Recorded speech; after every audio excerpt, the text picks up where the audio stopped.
Ay, magandang hapon no mga boss. Tsaka na ho tayo dito sa istorya ni Kupalman. Dito muna tayo kay Mangusin. Nakahuli ho si IDG. To. Hito. Kala ko big fish. Pero marami rin kasi inaano to kaya hinuli ito eh. Itong si Mangusin na to. Ha? Alam nyo, nung kami, magkakasama kami nila Aboy si anak Aboy Paraiso, hindi pa Yusek si Aboy nun eh. Mike Cervera, Talino Warriors ho kami. Itong Takeru Miyamoto, itong ano namin, kasi ito nga, nagpapanggap to na ano to, na siya raw anak ni Marcos Sr. Kay Doña Josepa, sino?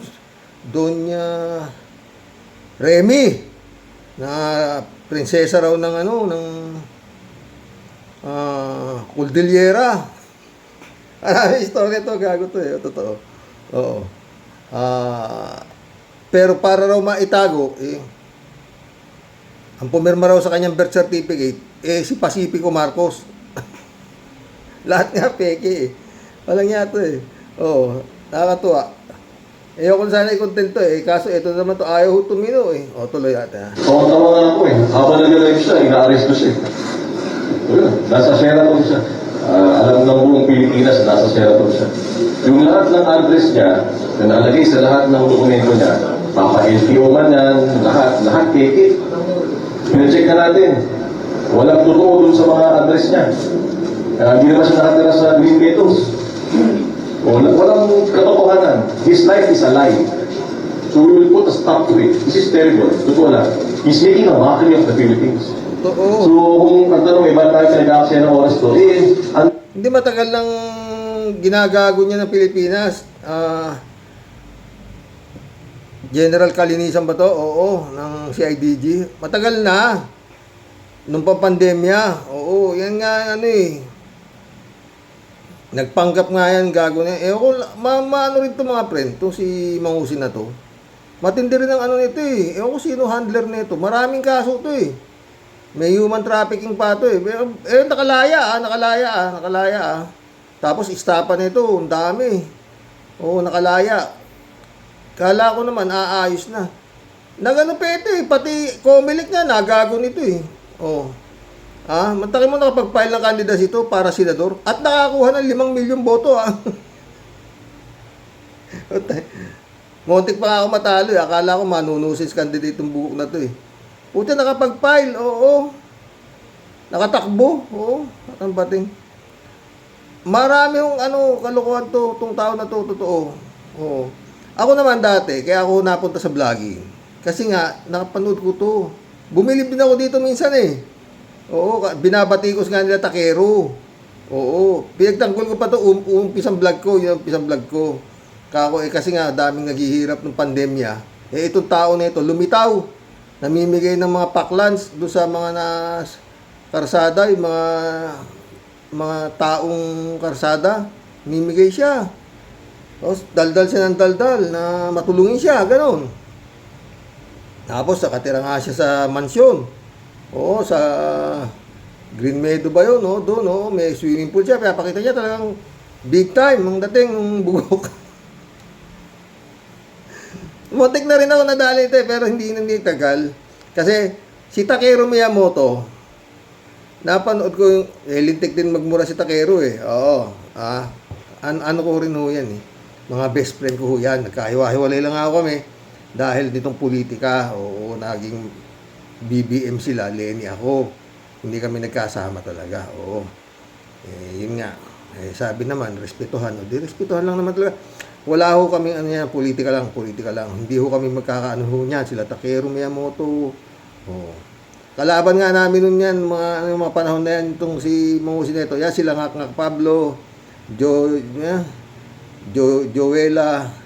yan, si Top 1. Isa rin yan, bilib na bilib din dito. Kay Mangusin neto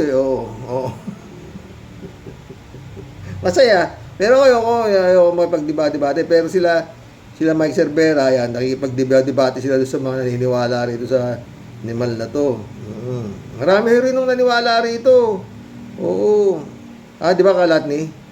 Ang ano ko, parati ko lang binabati ko, ito si ano eh. Si Roman Carino. Asa na kaya yun? Nakalatni? Oo. Dito ko kami nagkakilala ng Kalatni Baya. Oo, panahon ito. Oo. Marami ko kami yan eh. Yun ang istorya nito. Itong trilyonaryo na to. Matangin mo. Puta, kinatuwa na ng Marcos. Hindi namin kilala yan. Marcos pa rin siya ng Marcos. O tuloy natin kay Kalinisan. Marami na nabiktima nito. Ito yung simbolo ng kawalangan sa Pilipinas.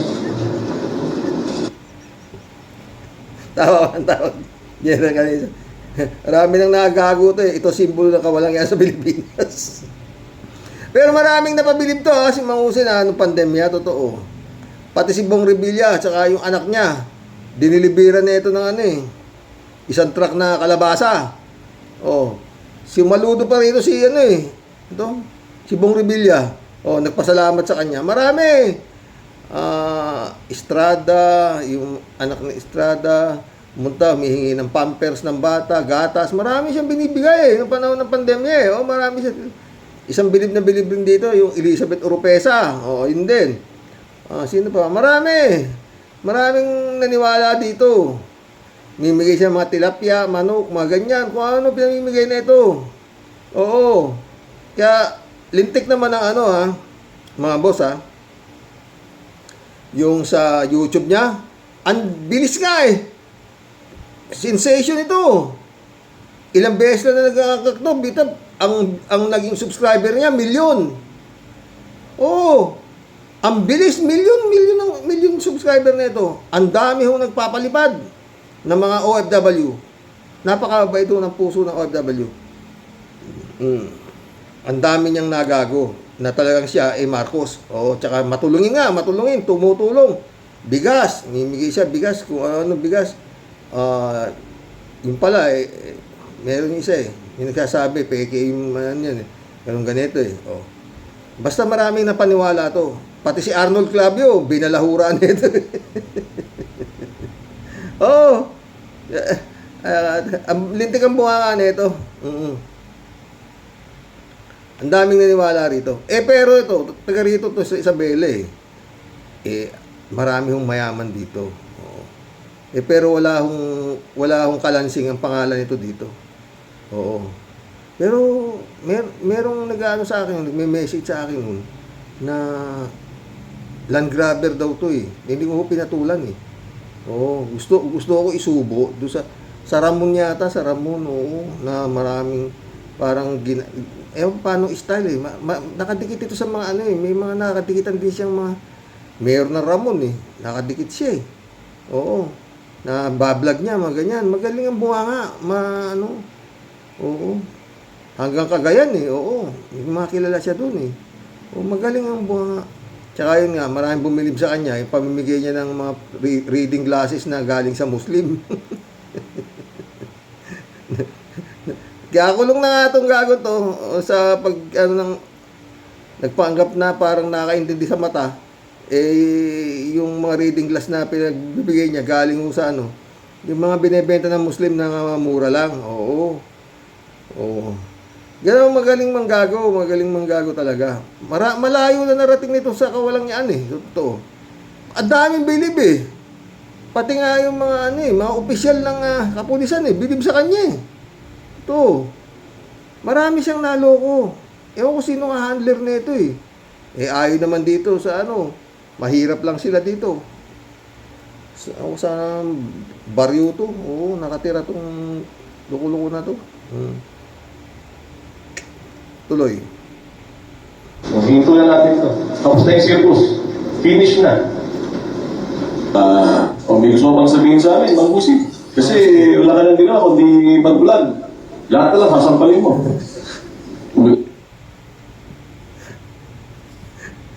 Lalo yung mga NBI. Paano to, no? Hindi na kung balahurain ito National Bureau of Investigation, oo, naglalagay ito sa NBI ng milyon-milyon, kung ano pinagsasabi, oo. Pero hindi siya pinatulan. Ngayon, General Kalinisan na yata ito, pinatulan na siya. Oo. Dahil sobra, binakumbalahuraan niya yung NBI. Ngayon, eto na. Ewan ko kung makakalabas pa to, kasi sasampahan pa ng kaso ni Pacquiao to eh. Si Pacquiao may utang daw sa kanya. Ang sasabihin sa akin.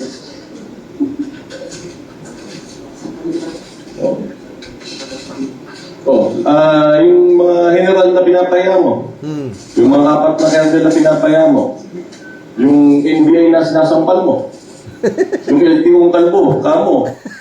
Mag-Solmux Advance. Yan, siguro natutuwa ka ngayon. Pati pangalan ng ating presidente, kinuha mo pa. Hindi ka naman Marcos. Isang malaki kang kahingian. Kaya hindi kami titingin dito sa Napolco, hindi kami titingin dito sa PNP na mahuli ka. Kasi marami ka ng pinubuwisyong tao. Pati mga OFW, pinubuwisyon mo, kinuha mo mga pera nila. Pati mga uniforme ng polis, pati mga polis, pinapastos mo. Wala kang respeto sa institusyon ng gobyerno. Sample ito sa'yo.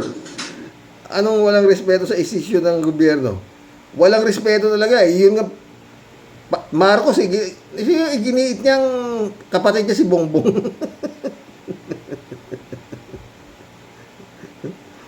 Gago talaga. Oo. Pumirma lang sa birth certificate niya si Pacifico Marcos. Gago po tayo.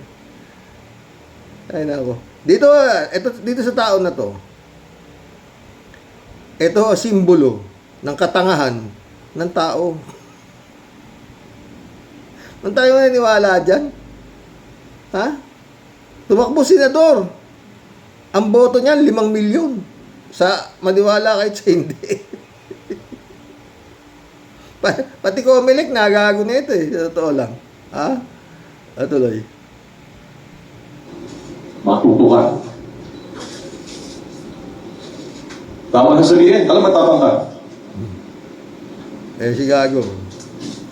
Ang trilyonaryo ng Pilipinas, ladies and gentlemen, Norman Mangusik. Trilyonaryo ng Pilipinas. Watch the series Miss C. Ito, former Senate and boxing icon Manny Pacquiao said on Friday he is preparing to file multiple complaints against arrested blogger Norman Mangusin, also known as Francis Leo Marcos. Interviewed on Super Radio DCBB, Pacquiao accused blogger of spreading false information and deceiving the public. GMA Integrated News is seeking comment from Mangusin camps regarding Pacquiao's statement.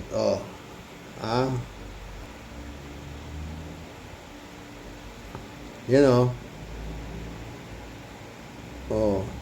Patay ka ngayon.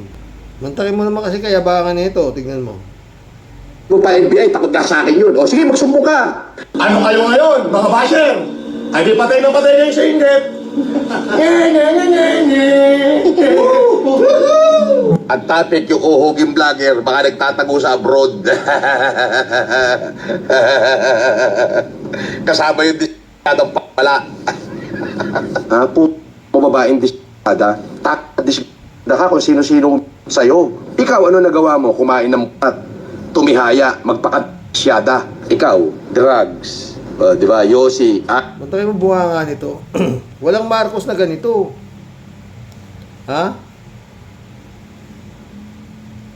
Wala akong kilalang Marcos na ganito bunganga, malupit magmura. Oo, sa totoo lang wala. Oo. Taong-tao na ho ako niyang panahon ng martial law na yan eh. Oo, wala pa martial law eh. Kaya nasubaybayan ko rin yung martial law na yan. Wala akong ganitong na Marcos. Wala. Tsaka ngayon ko nga lang nakita, pagmumukha niya ito katagal-tagal ng martial law, biglang lumabas to eh. Tatay niya raw si Marcos Sr. Oh. Tuloy mo, Mangusin.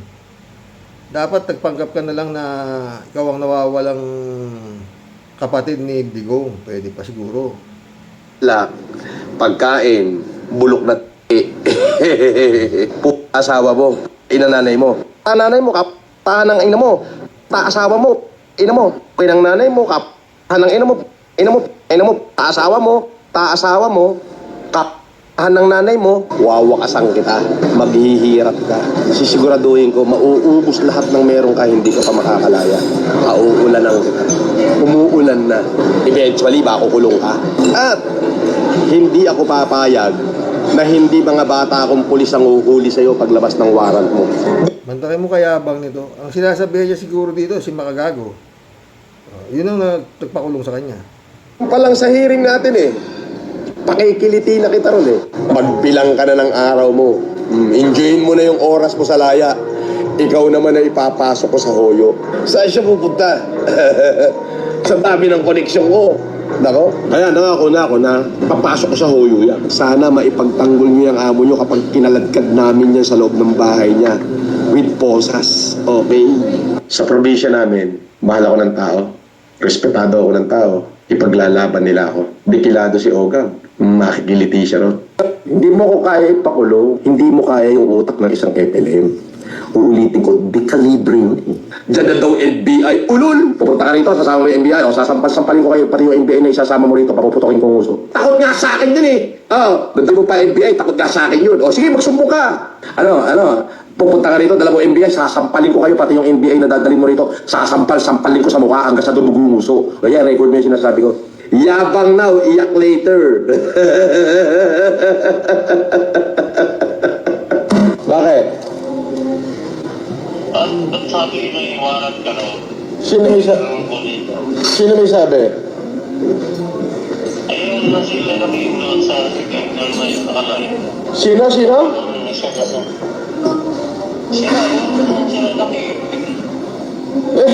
Magpapaniwala ka naman doon. Wala. Morning, sir.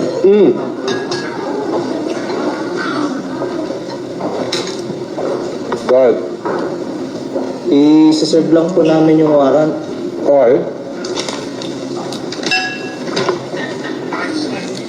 Ikaw po ba si Norman Magusin po? Alias Francis Leo Marcos? Hindi.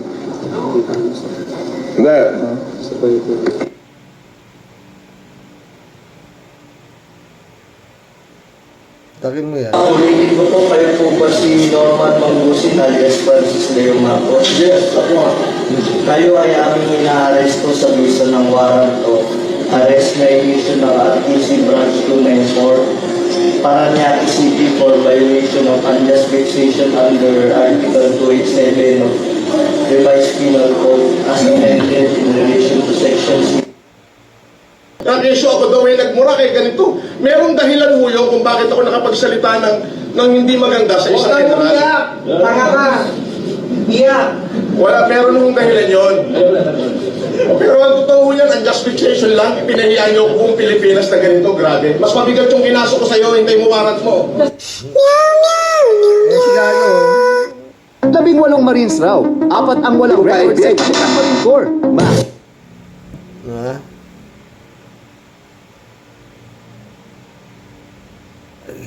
Hiniya daw siya ng gano'n, unjust vexation lang. Ginagawa mo. Hinihiya mo yung presidente ng Pilipinas. Pinipilit mo kapatid mo kung di ka gago. Di ba? Mas nakakahiya yung ginagawa mo. Okay. Nung pandemya, nagpapanggap siya ang kapatid siya ni Marcos, ni Bongbong. Wala pang ano nun. Hindi pa presidente si Bongbong. Papanggap siya, Bongbong siya. Ngayon, presidente na, ngayon, ayaw ka pa rin umayos. O, yan. Diba? Imbis na pagkain, arrest warrant ang inihain sa vlogger na si Norman Mangusin. Ang dami, oh. 672,000 views 2 days ago to. O Francis Leo Marcos habang siya'y nag-almusal sa isang hotel. Nagugat yan sa kasong unjust vexation na isinampa ng kapwa niya vlogger. Nasa frontline na balitang yan si Gio Robles. Patalingkod. Good mood pang nag-live sa social media ang vlogger na si Norman Mangusin o mas kilala sa alias na Francis Leo Marcos sa isang hotel sa Pasay City. Makalipas ang ilang minuto, pinutakti na siya ng basher sa live chat. Naduwag ka na naman, inayupak ka, makukulong ka na, pastihan. Uy, talaga? Maya-maya, may nag-video call habang nag-aalmusal si Mangusin. Oh, bakit? Ba't sabi nyo yung warrant ka raw? Sino may sabi? Pagpapaniwala ka naman doon. Wala naman sinasabi ang abogado ko eh. Pero ilang saglit pa, tila nagkatotoo na nga ang sinabi ng tumawag kay Mangusin. Enjoy na sa kanyang salad ang vlogger nang biglang may mga lumapit. Morning, sir. Bakit? I-serve lang po namin yung warrant. Okay. Yan na siya, oh. Kinalbo na. Kawawa rin, oh.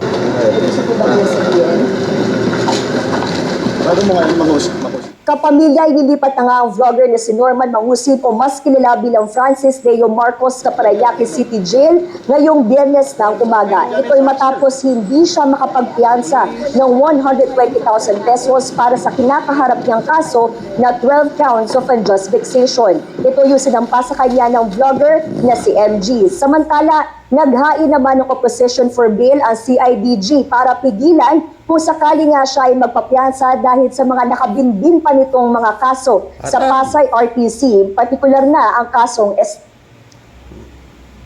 Ano pa? Baka na hindi na nga makalabas tong loko-loko na to. Pinipigilan na yung na makapag-bail siya dahil sa dami ng kaso di ba? AFA. Natanggap ng pulisya kahapon ng commitment order mula sa Parañaque RTC Branch 294 na nag-uutos na ilipat na sa kustodiya ng BJMP si Mangusin.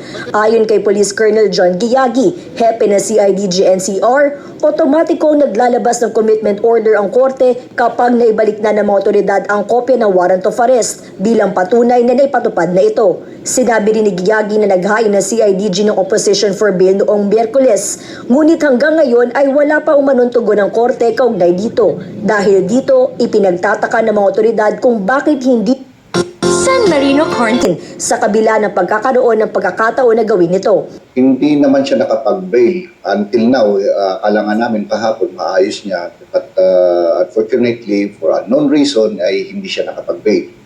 Ang bail naman lang niya for 12 counts is 120,000 pesos.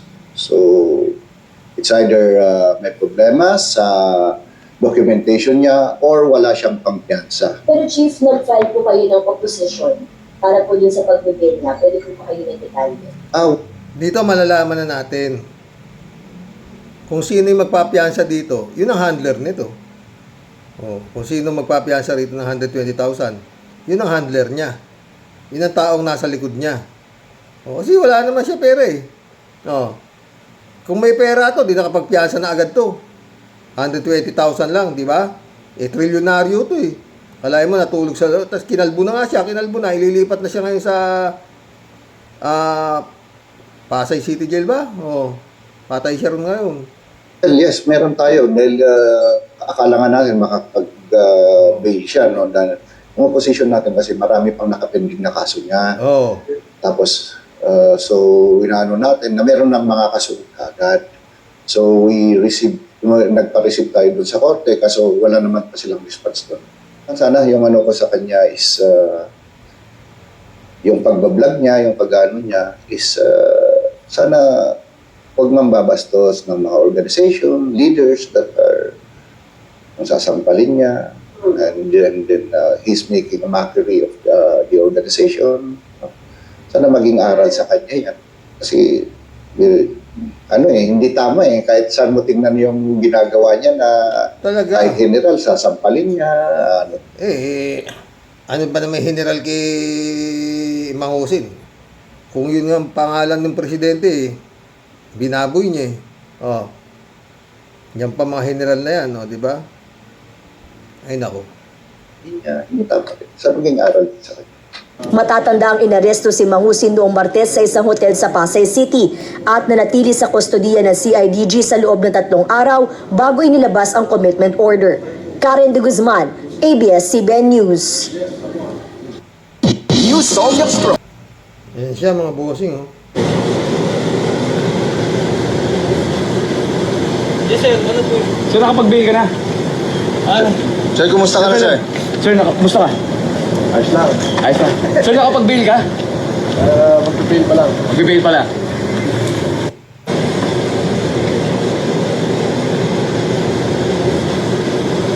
Yes, sir. Ano po? Sir, nakapag-bail ka na? Sir, kumusta ka na, sir? Sir, kumusta ka? Ayos lang. Ayos na. Sir, nakapag-bail ka? Magpipail pa lang. Mag-bail pala.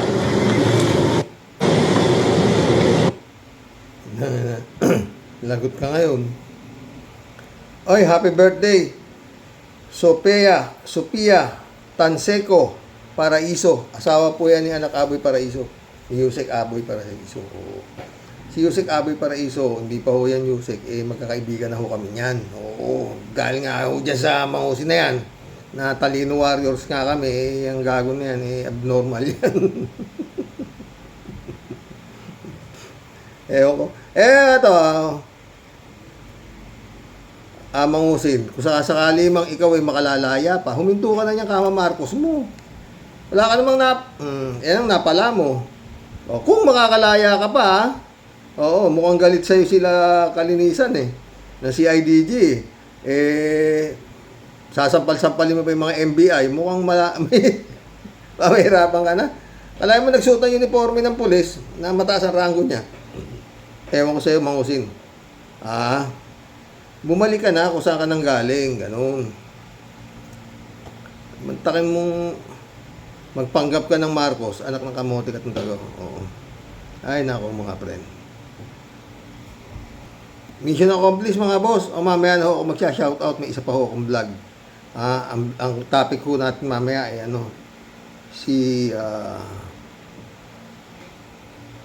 si Congressman Paulo Ortega. Siya ho topic natin. Mamaya lang ho konti. Ikiniraos ko lang ho ito si Mangusin na ito. Dating kalaban nga namin tong mga tawag dito. Mga pandemic hero raw to Natutuwa ako dito. Ang daming nagago talaga ito. Baka swerte kung makakalaya ka pa, sa galit sa'yo nung pinagbabalahura mo, pati yung NBI director, sasampal-sampalin mo, sabi mo. Tingnan natin, no? Oo. Manny Pacquiao, sasampa ka pa rin ng kaso. Oo, di ba? Happy birthday ulit kay Ading Sophia Tanseco Paraiso. Hanggang mamaya ko din ako, mag-vlog ako dito. God bless, Sophia Paraiso.